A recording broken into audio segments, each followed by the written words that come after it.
రంగారెడ్డి జిల్లా శుక్రవారం నాడు వైకుంఠ ఏకాదశి సందర్భంగా టీజీఐఐసి కార్పొరేషన్ చైర్మన్ తూర్పు నిర్మల జగ్గారెడ్డి సదాశివపేట మండలం వెంకటాపూర్ గ్రామంలోని వెంకటేశ్వర స్వామి దర్శనం మరియు ప్రత్యేక పూజలు నిర్వహించారు. ఈ సందర్భంగా ఆమె మాట్లాడుతూ వైకుంఠ ఏకాదశి సందర్భంగా సూర్యుడు దక్షిణాయనం నుండి ఉత్తరాయణంనకు మారే ముందు వచ్చే ధనుర్మాస శుద్ధ ఏకాదశినే వైకుంఠ ఏకాదశి లేదా ముక్కోటి ఏకాదశి అంటారు. ఈరోజు మహావిష్ణువు గరుడ వాహనంపై 3 కోట్ల దేవతలతో భూలోకానికి దిగివచ్చి భక్తులకు దర్శనమిస్తాడన్నారు.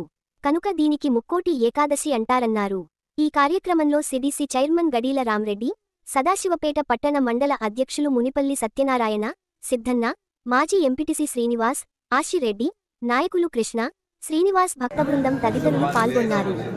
మరిన్ని వివరాల కోసం చూస్తూ ఉండండి ఐబీ ఎక్స్ప్రెస్ న్యూస్ ఛానల్కి లైక్ చేయండి, షేర్ చేయండి, సబ్స్క్రైబ్ చేయడం మర్చిపోకండి.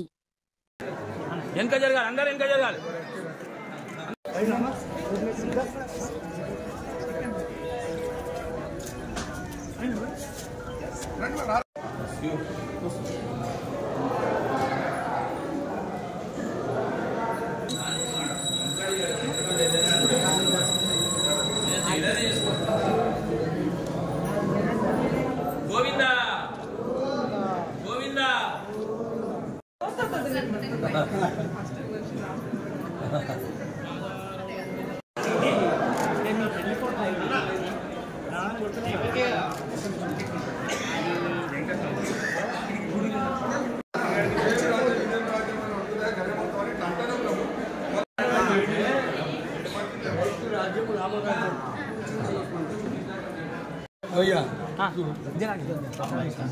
మొత్తం అయిపోయినాక నిలబడతా మొత్తం అయిపోయినాక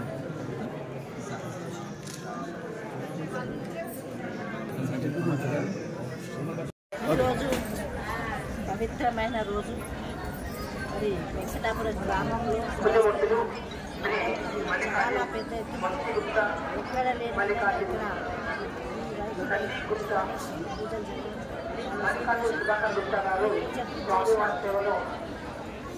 చైర్మన్ రామరెడ్డి గారు, సిద్ధన్న గారు, మరి డైరెక్టర్స్ నివేదనకు కావలసినటువంటి సామగ్రిని సమర్పిస్తున్నారు. వారికి వారి కుటుంబ సభ్యులకు శ్రీ వెంకటేశ్వర స్వామి వారి యొక్క దివ్యాశీస్సులు కలగాలని కోరుకుంటున్నాం. ఏకాదశి శుభాకాంక్షలు తెలియజేసుకుంటాం. మరి ప్రతి నెల ఏకాదశి వస్తుంది, కానీ దీనికి చాలా ప్రాముఖ్యత మరి పురాణాల్లో చెప్పడం జరిగింది. ఈరోజు ముక్కోటి దేవతలు కూడా భూమిపై భక్త బృందానికి ఉంటారనేది ముక్కోటి ఏకాదశి అందరికీ తెలిసిన విషయమే. దర్శించిన అఖిలాండ కోటి బ్రహ్మాండ నాయకుడు కోటి దేవతలు దర్శనం వెంకటేశ్వర స్వామి వారి యొక్క మళ్ళీ జన్మ ఉంటే కూడా ఏదున్నా కానీ హరించిపోయే ప్రవేశ ద్వారం కూడా వచ్చినట్లయితే ఈరోజు ఆశీర్వాదం ఇటువంటి అమ్మవారి చేసుకోవచ్చు. కాబట్టి వేరే మార్గం కాకుండా ప్రవేశ మన ద్వారం మంచిగా అని మనమందరం కూడా ఉత్తర ద్వార దర్శనం ద్వారా శ్రీమన్నారాయణ దర్శనం కూడా తర్వాత అష్టాక్షరాలు వెంకటేశ్వర స్వామి వారి దర్శనం భగవంతుని కోరుకుంటూ సెలవు. గోదాదేవి